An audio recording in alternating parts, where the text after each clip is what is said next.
All right, it says we are live. That we are. All right. Sweet. I don't know why it's good. We're good to go. All right. How are you gentlemen doing this evening? Mighty fine. And yourselves? Living the dream, as long as you don't wake me up. Yeah, not too bad at all. All right.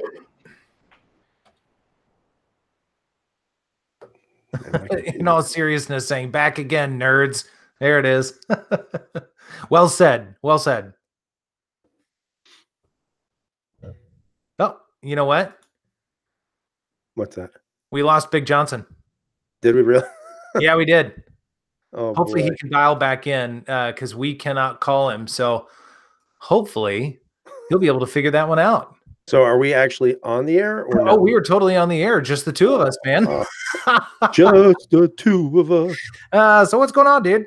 Oh, you know, I've been busy with dealing with some things. And I know a lot of people were making comments about how they were glad I was gone. And they were wished that, you know, they could replace me with somebody of upper quality in YouTube. But I'm back. I actually have been battling some health issues, so it's what's taken me some time to get back on my feet, so to speak. But I'm back. Nice. Well, you're a welcome sight to see, my friend. Oh, you know, that's what all the ladies say. Right. Well, no, they really don't. But I was trying to be nice. I was trying to be build you up a little bit. Yeah. So what happened to Big Johnson, man? He just decided to say screw it. He didn't want to do it anymore, huh? He's just tired of us all. He said, "That's it. I'm going to start the chat, and then I'm out of here." Yeah, I don't blame him. I don't blame him. Well, hopefully he'll dial back in. So anything new in the gunverse with you? Not really. I'm trying to think if there's anything. Not really. I mean, there's been nothing. I got something coming in. I still have to pay for it, but I'm getting something coming in. So probably in a couple of weeks, I'll have a new Beretta, but I'm not going to say what it is. Nice. Just a Beretta. Nice. Okay. Well, I'll be excited to hear about that. Yeah. I'm pretty excited. I'm not going to lie. Nice. Anything else? No, that's really about it. It's been kind of slow. There hasn't really been many offerings out there in regards to, you know, finding something that's cheap, affordable, and worth spending money on. You know, I think I've decided to not do anything with the P10S or F at this time. I think I'm actually going to bypass that for a little while. Okay. By the way, they cannot see you. They can't see me either? Yeah, I can see you just fine. For some reason, see me now? No, it looks like it's still just your logo. Oh, that's weird, man. I wonder if that has something to do with Big Johnson. I mean, I see myself. Yeah, no, I see you just fine, but apparently everybody else can. And actually, I'm looking at our chat right now, and it's just my lovely face, which I sincerely apologize to each and every one of you for. There's Big Johnson. Well, I'm back. Sorry. It's that apparently nobody can see me. It's that. Well, that's because I went dark for a second, so I apologize about that. Hopefully, everybody's back. Nope, everybody left. Everybody was very upset. They all said horribly bad things about you specifically, and then they were just gone. Imagine that. I apologize. It's that new YouTube deal, and for some reason, it just decided to freak out. So, sorry about that. Well, so I will go on record though. We've been doing this for over 2 years now, and in that time, we have had very few fumbles, so to speak, technologically speaking, knock on wood. So actually we're doing pretty well. Yes, we are. Yep. And technical difficulties happen. So I apologize about that. All right. So since apologies out of the way, I've got a couple of questions if y'all are wanting to discuss them further. As long as they're not difficult. I don't want to hurt my brain. Yeah, no, they're not difficult. What's y'all's opinion about the California mag? You know, loosening up, and then it's not every bit of California from what I understand, but you know, mags, the full size mag shipping into California. Cash, you want to go with that, or? Well, yeah, sure, that's fine. Yeah, listen, I think it's awesome. I think it is a a stepping stone to potentially other things, whether it be in California or hopefully across the entire country. And I think it's extra big because, you know, California has been one of those states that's been known as a very gun restrictive state, and for that to happen, I think that's huge headlines. Even if you don't live in California, it really doesn't matter. They made a statement that basically said regular capacity magazines, and I like to say regular, are constitutionally supported. That is a big statement, and I love it. I think it's really exciting, and I want to see that happen everywhere across the country. I would agree with what you're saying in the fact that this was a huge blow to the people who want to eliminate rights permanently, but at the same time, it's still just a stepping stone. Obviously, I'd like to see this come across to the East Coast and see what they're going to do. But you know, each circuit court's different, so who the hell knows if this was challenged in the circuit courts on my end of the country, how this would actually apply. You know, I'd like to see it go down, but who knows? Yeah, I think it's a huge win for all the Second Amendment because, you know, hopefully they start lifting it everywhere and realizing that putting these restrictions on our Second Amendment rights, period, is a violation. And I hope they don't just look at mags. I hope they look at just everything and just say, you know what? Yeah, we need to keep it old school and let people have what they want to have. Well, and the stats over the course of decades now, I mean, ever since the Brady Bill, or at least that's when I really started paying attention a lot closer as I was of age to buy guns, that sort of thing. They were able to prove over that course of time when the Brady Bill was retracted that crime did not lessen, that there was not a significant change in crime statistics other than it went down a little bit. And so restricting magazines and some of those arbitrary things make absolutely no difference whatsoever. So let people have the magazines that were designed for the guns, however many rounds it is, and focus on the things that actually matter, you know? So because we all know that bad guys don't read, you know, they're going to do what they want to do and they're going to get what they want to get. So it's, you know, why limit normal capacity mags, you know, to good people and say, oh, you can't have them. You know, it's just ridiculous. But, you know, that's like, you know, AKs and ARs and stuff, you know, having to put the wings and neuter them all up and stuff, you know, for some of these states, that's ridiculous too.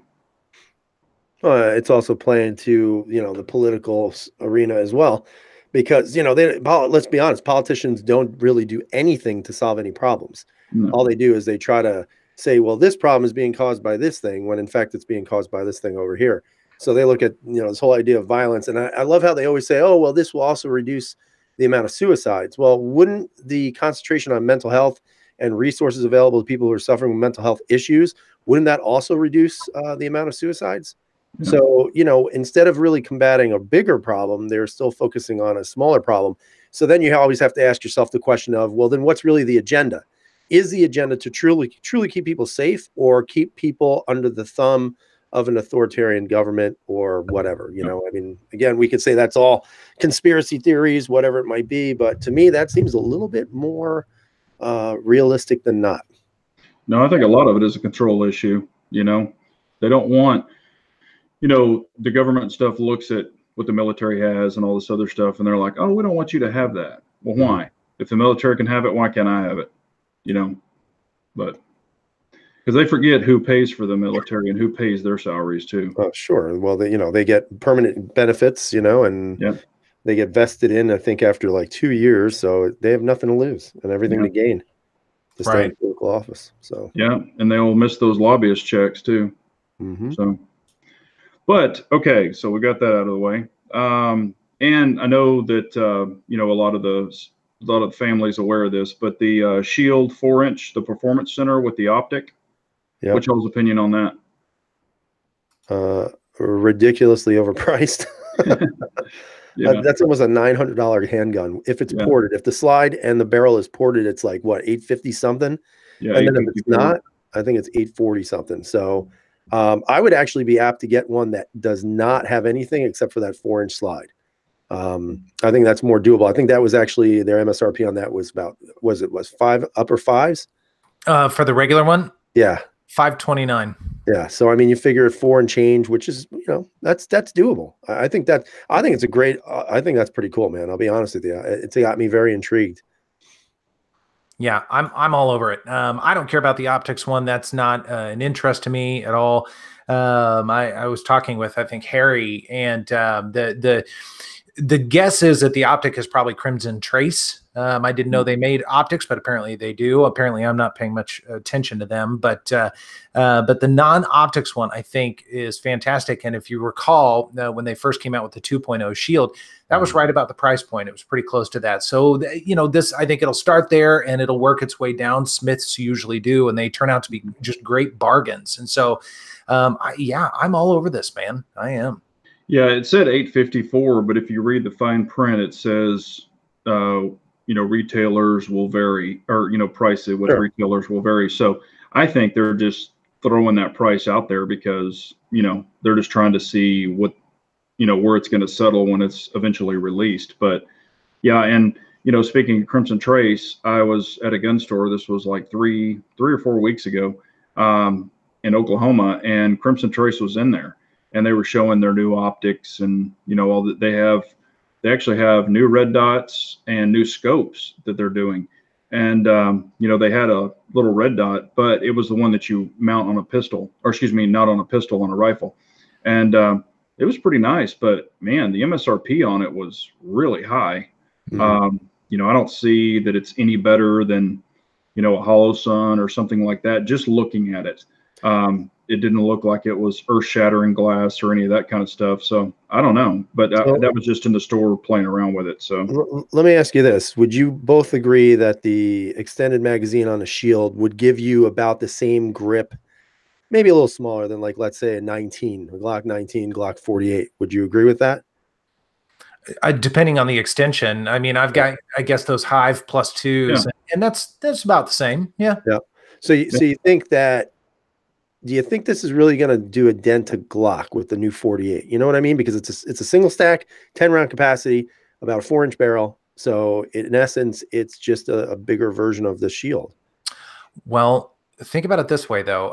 Yeah, and that is definitely the question right now. But I think the Shield is being smart. One thing that a lot of people have complained about, with whether it be the 43 or 43X or 48, is the grip length due to carry. And so the Shield, they maintain that 7 and 8 round magazine, the same grip, the same form factor as the original one in terms of the grip. And so I think some people will view that as easier to carry. And the price is lower as well. You get better sights out of the box. Now, and don't get me wrong, I like them both. I'm not trying to push somebody one way or the other, but I think that might help them quite a bit. Yeah, and I look at it as, you know, if the person chooses, you know, to put a +2 on it, they can, because those have been out for a long time. And then they would have the same capacity as the 48 or the 43X with that extension. But, you know, you can't really, I guess you could cut a 48 or a 43X, you know, if you wanted to make it shorter. You could cut the actual grip, you know, like they were doing those 26 mods, you know, from a 19, turning it into a 26. But I don't know. I just think having the option out there, you know, is a good thing. And it'll be interesting in seeing how this optic, you know, is accepted. If it is a Crimson Trace, you know, I'd kind of like to play around with it, see what, you know, just an opinion of it. Yeah. Yeah, that makes sense. That makes sense. All right. Let's see here. Let's see if we've missed. So there are a couple of questions out there, and one of them is from Voltaire E30. He said, what would you say is the problem with my SP01? Bought some Remington 115 grain full metal jacket ammo, occasionally picks up the next round, but doesn't always push it fully into battery. Is that weak ammo? Doesn't push the slide all the way into battery? Yeah, the slide doesn't go all the way back into battery. The slide, it sounds like a guide rod issue. Yeah, that's what I would say. Yeah. Guide rod spring. Although I would say first things first, change the ammo, because that's the cheapest first fix in a firearm. See if other ammo runs well with it, and then that might answer your question, because that Remington could be out of spec, could be a bad batch, something like that. But then the guide rod would be my next culprit. Or limp wristing. Yeah, that's true. Yeah. And what I would do is I would actually disassemble it, and you know where the guide rod actually seats down on that seat, you know how it kind of locks into it. I've actually seen it where it's a little higher, and it's just, you know, it's kind of bashing into itself rather than working correctly. I've seen that before, you know, and you can still put it together with having the guide rod not all seated all the way down there. So I would take it all apart first, just, you know, inspect it, and then make sure the guide rod's seated, and then just rack it a couple of times, and then, you know, maybe run some, you know, snap caps through it just to see how it's ejecting, and then go shoot it. Right. And Bald and Curious is saying clean and lube it well. That also absolutely. I don't know if you pulled it right out of the box and started shooting it. I always recommend taking everything apart, cleaning it, putting good quality oil, lube, grease, whatever you know you do, and then running it, because that factory stuff is really not. It's designed to store. It's not really designed to run the gun. Yeah, it's like Cosmoline crap. Right. And, you know, they don't pack them like they used to. I don't know if you remember way back when, man, you'd pull a gun out and, God, it looked like it had lard hanging off of it. Those things were just horrific. And they're not doing quite that now. They're a hell of a lot less of that crap. But that stuff still gets really gummy and gooey. And, hell, it might all be all over the guide rod, too. I've actually seen them on the guide rods. Yeah. Well, I will tell you, I picked up a couple of toys today, and one of them was absolutely caked. I mean, it was caked. I use those t-shirt scraps. I ruined one whole t-shirt scrap on the slide. So well, let me ask you, I won't ask you which pistol it is, but did it have this white, was it like this white goo in it? Well, no, because I know what that is. No, this was actually kind of that brown packing grease stuff. You take a white towel to it, it's all kind of a rusty brown sort of thing. That's that packing grease. So Dennis B, we'll talk in just a moment. I bet you're guessing what might have come in, just so you know. Yeah. And see Kim saying the SP01's reliable. The only thing I've seen the SP01 fail on, and I know he said UMC, was, you know, some Winchester white box. You know, I've seen it fail on that right out of the box, even with it cleaned and lubed. But, you know, who knows? Yeah, I'm just going to go back through it real quick and make sure you're good to go. Yeah, and I'm just going to say, just kind of wrap it up. Voltaire, because he had said he's put roughly 1,000 rounds through it, and so that would take care of a break-in cycle for really any good quality gun. And CZs really don't need a break-in cycle. So I would say try those things we recommended. You know, ammo, cleaning, those types of things first, because they're inexpensive. You don't have to do anything. Run it again a couple hundred rounds, and if that keeps happening, then I would investigate that guide rod. Yeah. All right. Yeah, and there's some other, in all seriousness, just talking about Winchester white box. Yeah, you know, it runs fine with some guns, but some it just doesn't run very well. Well, I think it's tighter tolerance. They aren't SAMI spec either, so there are tolerance issues with white box. Yeah, yeah, I've actually had some where, you know, you're looking at the length of the load, man, and like they press the bullet in way too far and all kinds of crap. So, all right, let's see here. Oh, another question. This is, you know, even for the family out there too, they can chime in. Other than your pistol and holster, okay, that's kind of a given. What is the one piece of gear besides your pistol and holster that you can't live without daily? 17? Gosh, I mean, a belt. A belt? I mean, I don't even want to pick a belt because I think that's too generic. That's too common. If I didn't have to include a belt, I would say a good pair of boots. Okay. What about you, KS? Well, because that opens the door way wide open for a lot of things. Yeah, if belt's off the table, I would actually say chapstick. I have to have my chapstick. That's like I know, right? That's my safety blanket, man. Got to have chapstick. But it's world's going to hell. Where's my chapstick? I'm telling you, it's tactical self-defense chapstick. I mean, you can fling that thing really fast. They won't see it coming. It can do serious damage to somebody's eye if you're a good shot. So let's light it on fire. Right. Yeah, you can light it on fire. Or you can take the cap off and smear it all over their glasses. That's big. That's true. Can't see you. Yeah. For me, it's definitely a knife. I have to have a knife, man. It's for me, it's really weird. How many times a day I either cut something open or need to cut something, or, it's just, I feel weird without a knife. So, and it looks like we've got knife, cell phone, chewing gum, Blistex. Steven said the Muppets. That's awesome.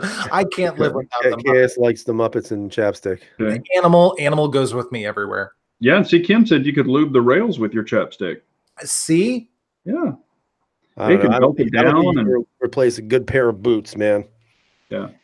Well, I was kind of assuming you would have shoes on. Yeah, but you know what? In my professional life, I don't have the opportunity to wear a pair of good Gore-Tex boots. You know, and I actually keep my my Gore-Tex boots in my Jeep. Everywhere I go, I have a pair of boots and a jacket, because you never know, man. You never know. Something. No, you're exactly right. Yeah, I keep an extra pair of boots and a jacket in mine too, because man, we get weird cold spells too. I know y'all do. Hell, you can, in Texas, it'll be 80 degrees and you come out and it's freaking 50 or 30 or who knows what the hell's happening. And we got bottle opener. It's always beer time. That's true. Beer o'clock. Yeah, there you go. Muppet babies. I was too old for that. You remember the little Muppet animal or the Muppet baby animal? I don't. He was wearing a diaper. You don't remember that? Come on. No, I was too old for that. Yep, animal. I got Danner boots. I got Danner boots, but my favorite boots I actually have two pair of favorite boots. I got them from Keen. Love Keen boots, and those Quest 4D from what is it? Solomon. Great boot. Have you ever heard of a brand called Vask? Oh yeah. Yep. I still have a pair of Vask Clarions that I've had since about 1995, and they still look brand new. They're still in mint condition, and they are awesome. I mean, those are some serious boots. Mm-hmm. Y'all are both lying. Y'all have some freaking, Crocs with the little flip up on the back.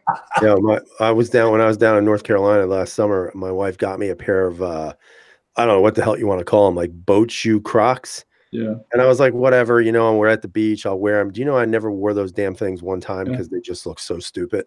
Yeah. So they're just sitting in the room behind me, not doing anything. So if anybody wants them, I'll sell them to you.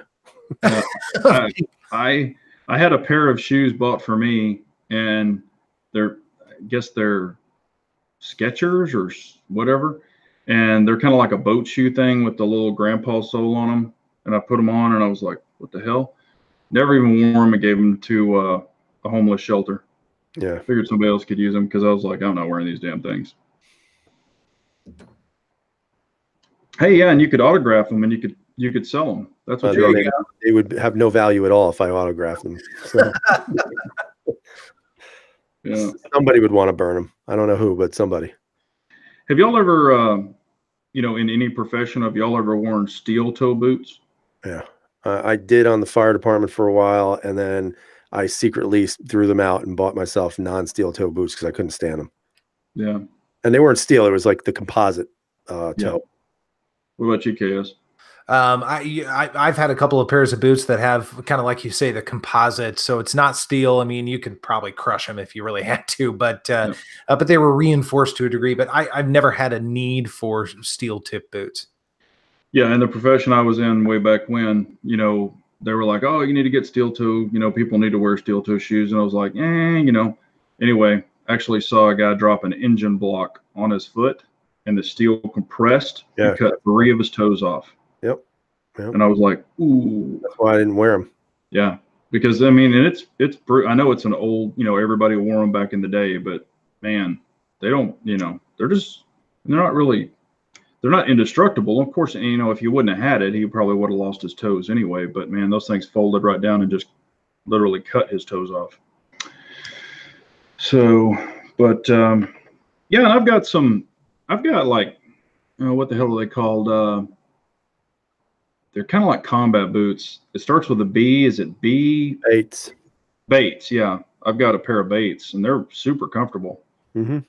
But yeah, and the FDE ones or something. I think I've only worn them like 3 times. I usually wear a lot of cowboy boots, but you know, whatever works for you. Yeah. Anything else exciting you guys have heard about or thinking about? No, I know that the Steyr has been slightly delayed until next month. They're having trouble getting them into market here. So probably May. You should see them starting to come stateside in May. So that's an import issue? I think it's availability. I don't think they have enough units to really roll out a complete, you know, market onslaught. So I think they're just holding back until they have enough units produced to really make that dent. But I think they're in Europe already, and apparently they're doing very well there. So we'll see. We'll have to wait. There's a lot of waiting, man. Like Caracol disappeared again. Totally disappointed with that.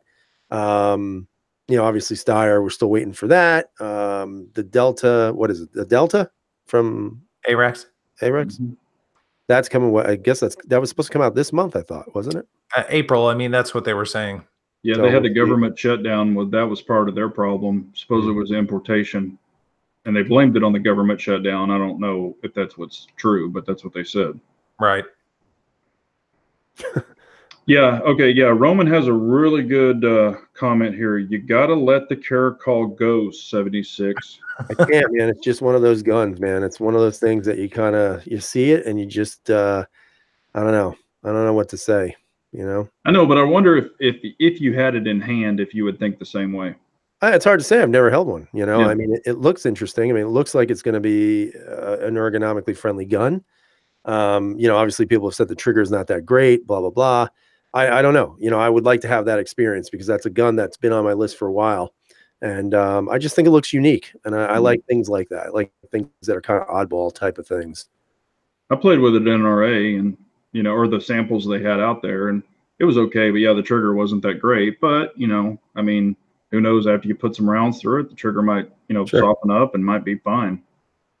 It just wasn't anything like, oh my God, I got to have this. You know, I didn't have that kind of moment. Paul is saying he's saying that he's held them at SHOT Show and you're not missing much. Yeah. Well, he's got those big meat hooks, man, you know? Yeah. And REB is loving his STI Host. Those are nice pistols. I shot Texas Gun Arsenals and I really liked it. It was nice. So I was almost close to buying a P365 the other day. Oh, really? Yeah, I was super close. And then I was playing around with it. And, you know, I don't know what it is. I just don't like that gun. I cannot determine why. I think that's what bugs me the most is that, you know, it's fine. It's not a horrible gun. It's not a great gun. It's just something about it. I can't seem to wrap my head around why I don't like the gun. And then of course I looked at some other guns. I was looking at, you know, that Mossberg pistol. So that may be coming home as well. That I actually like that. I didn't think I was going to like it as much.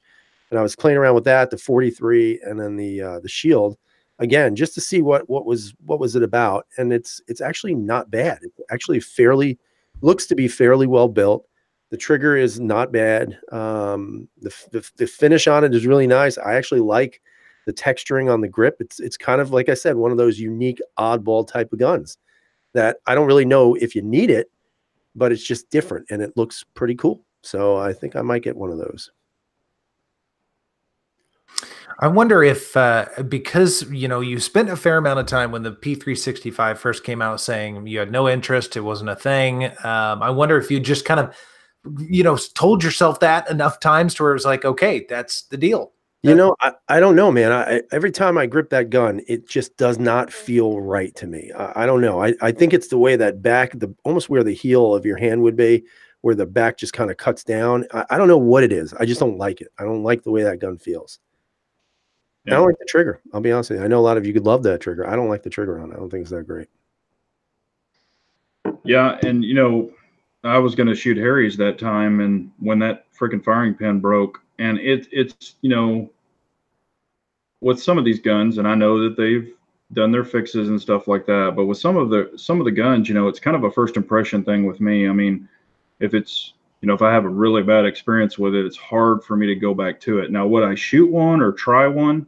Sure. But I don't know if I would buy one because it just doesn't fit a niche for me personally. Right. I don't see it doing anything for me that the Shield already doesn't do. Right. I just don't see that. Now, if I didn't have a Shield, maybe that would be an option. Or if I was looking for a small pistol like that, that might be an option. Sure. I'm still waiting for that Beretta single stack, the APX single stack, which is real. It is real. We'll see. I know, and I'm interested. I know we've talked about it before, but I'm interested in seeing if, and I know we kind of named it like the PO5, but I'm just wondering if CZ, at the NRA show, if they're going to have, I know Angus and those guys, at Custom will probably have some more stuff, but I'm just wondering if CZ themselves are going to be having anything else other than, the P10F and the P10S and the C and all that. I'm just wondering if they're going to come out with maybe a single stack, double action, single action. I don't think they would. I just don't think they've built enough. I don't know what's the word I'm looking for. I guess enough invoice or volume or whatever the hell you want to call it. Inventory is the better word. Yeah. Of the optic ready models. I just don't know if they have that. So why would they put out another gun when they necessarily can't fill out those those requests for other models? Yeah, I think since they're doing the striker fire, like the Fs and the S's and stuff like that, I think they need to, kind of revisit the PO7 and the PO9 and then just make an optic ready version. All they have to do is just do a cut on it. You don't really have to revamp that gun, but I think that would be a viable factory option. Yeah. Oh, and I did have a guy, just so if anyone's curious, I did have a guy from CZ leave a comment saying that they should have their CZ plates for the P10C, P10F, P10S. They should have them released within a week. And the difference between the CZ Custom, this one has the gap in the front, which I don't really care about, but theirs supposedly, really contours with the gun, and they were going for more of the aesthetics. So they should be out in a week or so from CZ factory if anybody's interested, but only in the two, the Delta Point Pro and the Trijicon RMR. Mm-hmm. So let's see here. Did I miss some comments? Yeah. So Dennis Jones a little while ago had asked about the Wilson Combat Beretta or the Langdon Tactical Beretta, and these are both the 92. Several people have weighed in. Beretta 9mm out there. So what are your thoughts on both of those? Go ahead, 17. I like Ernst Langdon, whatever the hell his name is. I like his stuff. Again, I don't know. I've never owned that or a Wilson Combat. I've never even owned a 92, to be honest with you. But I've looked at some of the stuff for like the PX4 Storm series, and I've been very impressed with the way Ernst Langdon has put things out. I like those things, But I don't know. I don't have enough experience with either one to really give a good answer to that. I played with the Wilson Combat version, and I thought it was nice, but I've also played with I think it's called the LTT, and his was really nice. And he's a trainer. The guy really knows his stuff. And from what I saw that he did to the gun, it's really nice. So I would probably go with the Ernest Langdon edition personally, and I think it's cheaper. Yeah. Yeah, I actually would as well. I like the look of it too. I like that this kind of steel, matte steel barrel and everything else blacked out. I think that's kind of a cool look. I understand that the Wilson's a better gun, just all told the full build, but I think the Langdon's fine and a little bit less expensive, which is kind of nice as well. I'm not a massive 92 fan. I think they're okay. I've had a couple. I've had just a straight old 92. And then I had an Inox, Inox Compact, and they were fine guns, but they never wowed me. They never really wowed me. If I was doing some slow fire at the range, they were uber accurate. But if it was anything more than just kind of slow fire plinking, I didn't enjoy them as much. Yeah, and I've owned them too, and I was just like, I had to have, or back in the day, I had to get one just because that was the the gun of the day back then, and I wasn't super impressed with it. I mean, you're right, it shot good and it was okay, but nothing super special for what it was. Yeah.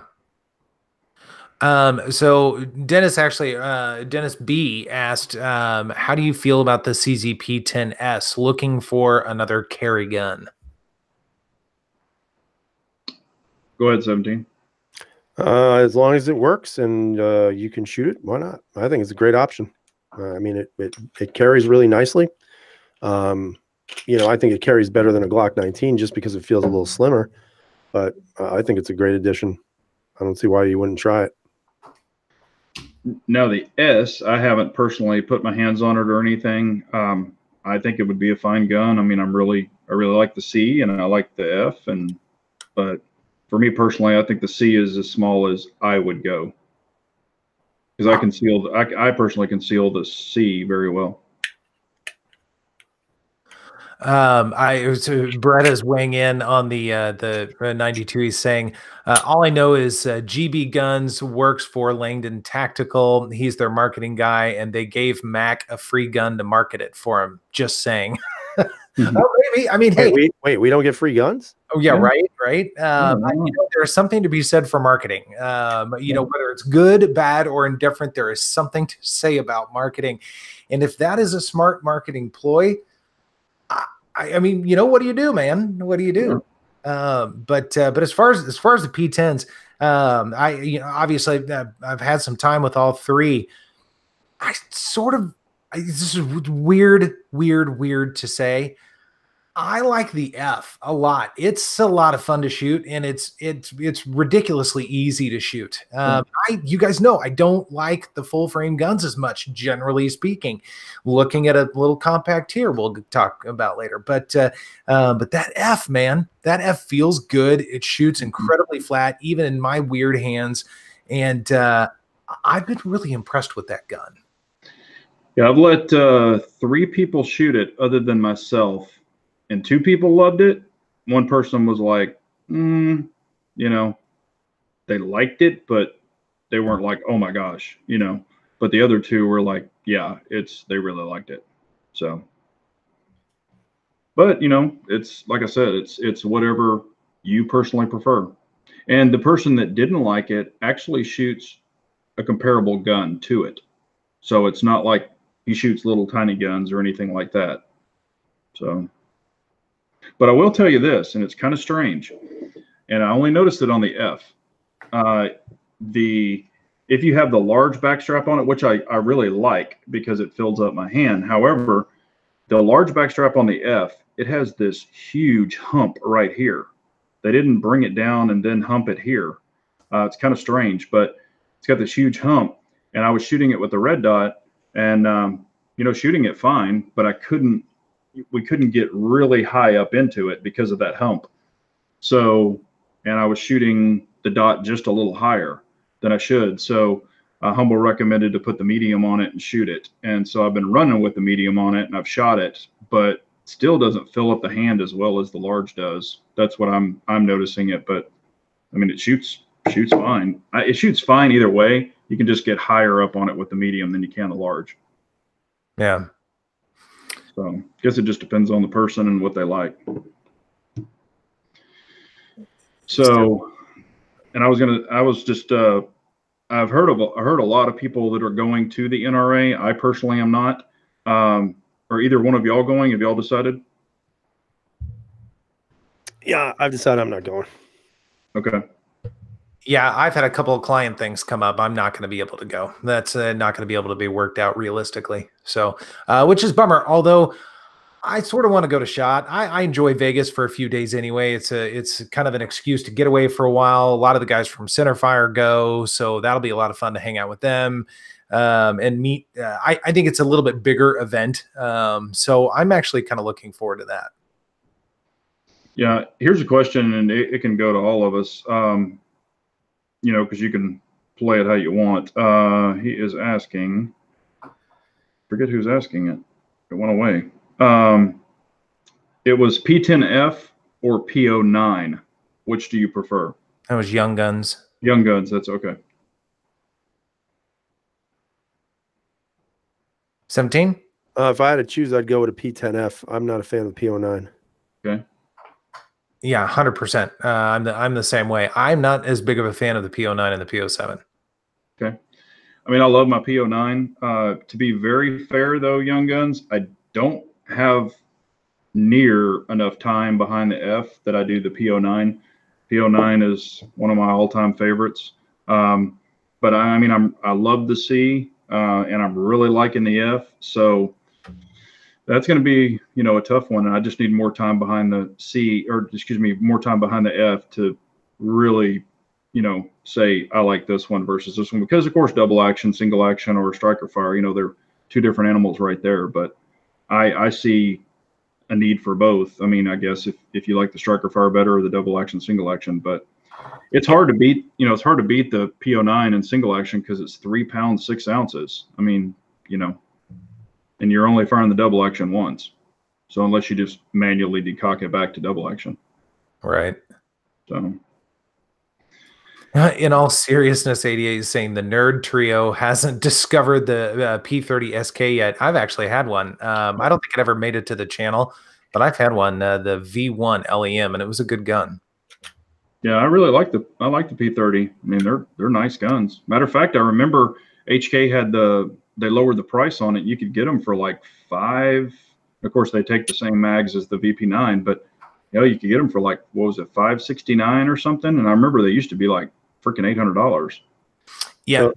Oh, sorry. Go ahead. No, go ahead. Well, I was just going to say they're kind of like Porsches, though.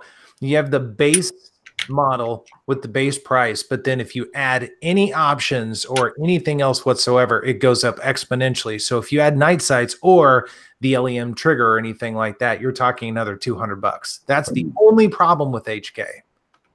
Yeah.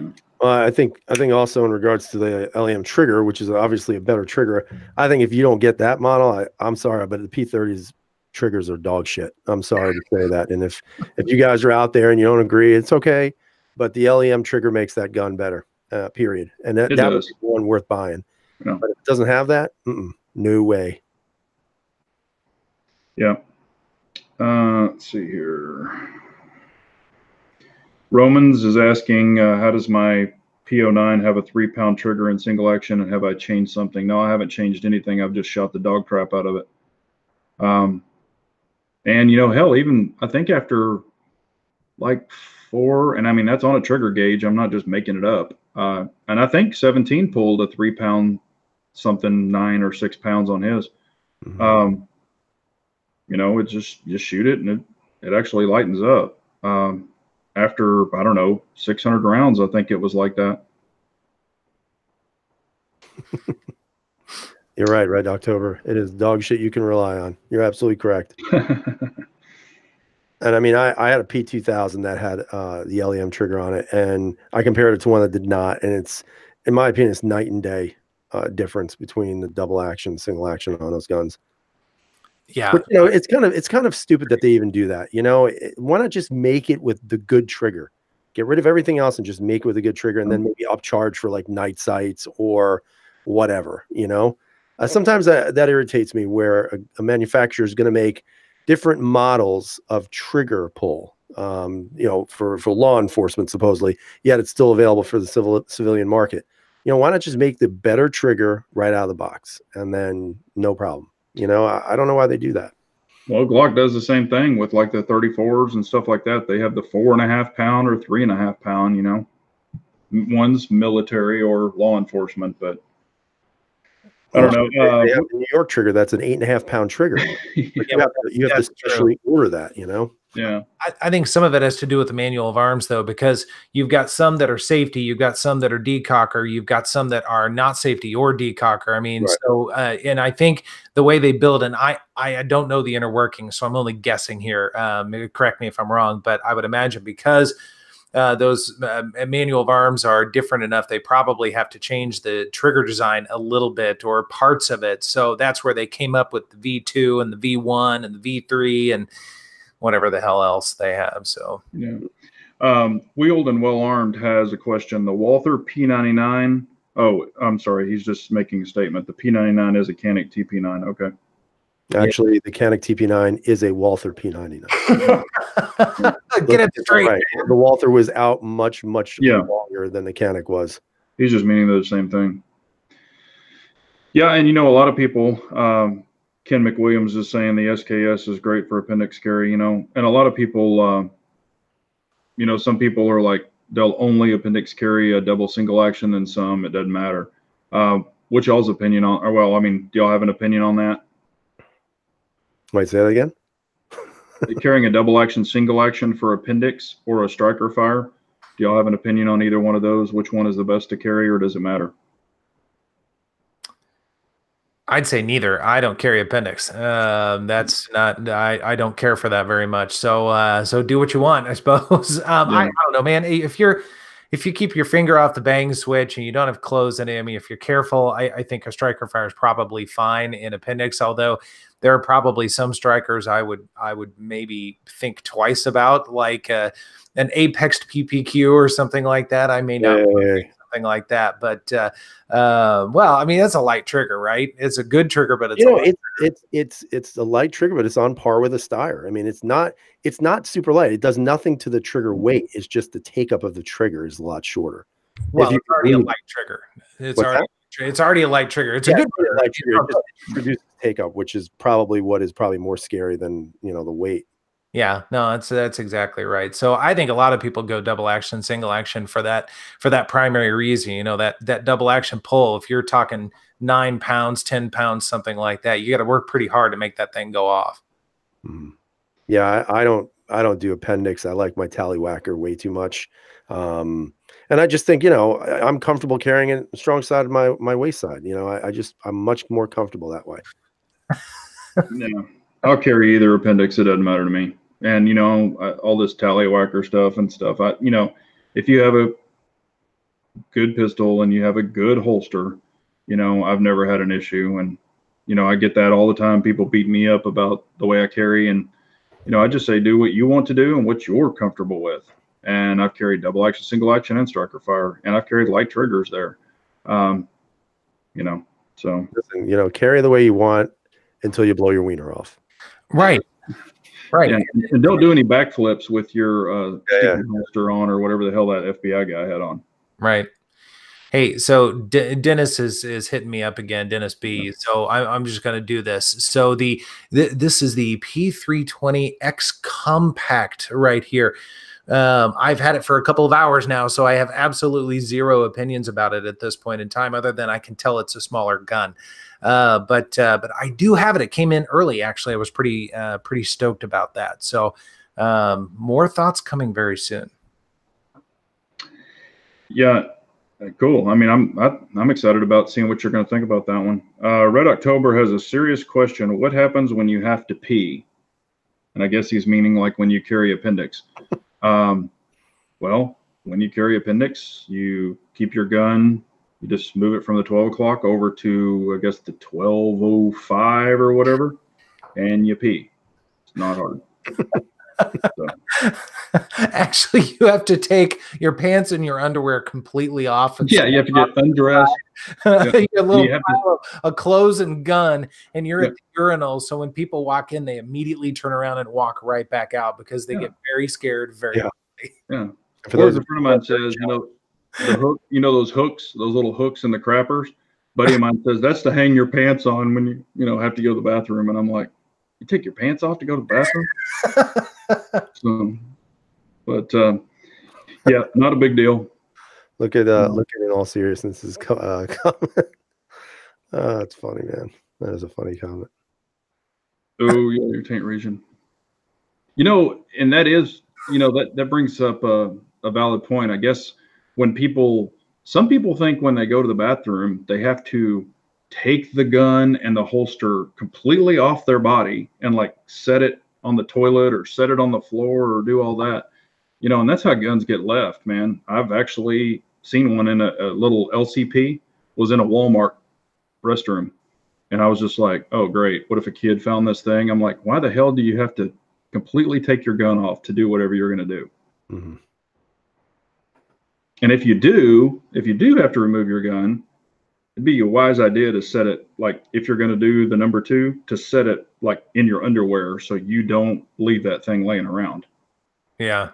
Because I'm telling you, if I found a gun and I turned it in, but if I found a gun, man, I mean, I would be like, the police should be like, you're leaving loaded guns laying around. That's not a great idea in a public restroom.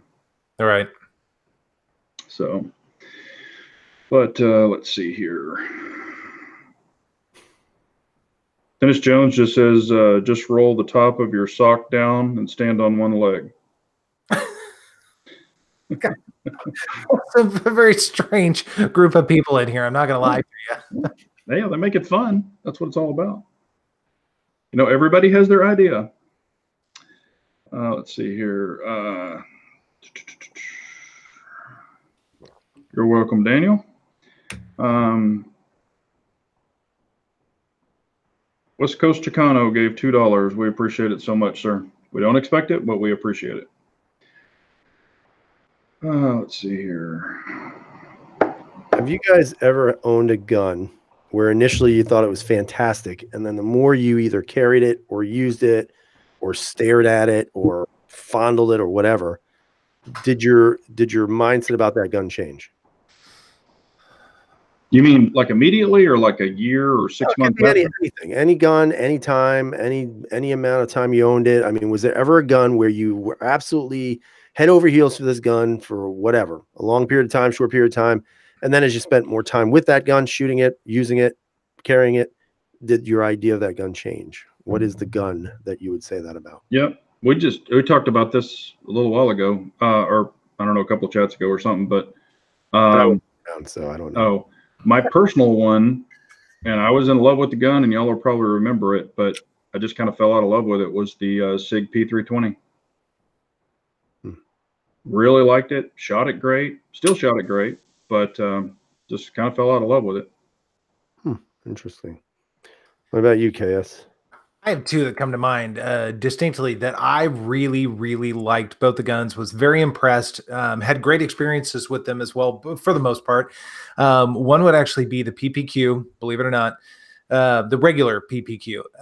And then actually the regular P320, more the full size more than anything else. I mean, I love the guy, I would dry fire it. It would feel really good and all that kind of stuff. And after a while, it became uninspiring to me. Interesting. I think right now I'm having kind of a dilemma with my Glock 48 of all guns. Like, I really like the gun, but as I carry it more and more, there's something about the gun that I'm not digging too much. And it's not the gun. It's actually the base plate of the magazine. I think the base plate of the magazine extends a little bit too far. And I'm finding that even though it's thinner than my 19, it's still slightly difficult to conceal because of that base plate, which is weird. So, I'm just going to play around with it a little bit more, carry it more, and see what I think. But I think this was one gun that I really do like, but I'm kind of second guessing it a little bit. Yeah, and I actually have two more, and one of them is going to come into play for the family out here. The VP9, really liked it, shot it pretty good. Matter of fact, if you want to win the holster for it, it's on Instagram, and you can go sign up for it, and I'm giving it away because it's brand new.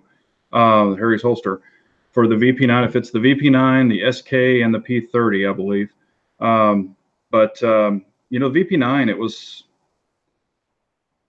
was a good gun. It just didn't, I don't know, it just didn't fit my hand. It fit my hand better than the PPQ, and the other gun was the PPQ, the 4-inch. It just didn't, it had a nice trigger. I even liked the Apex that I put in it, but kind of fell out of love with that one too.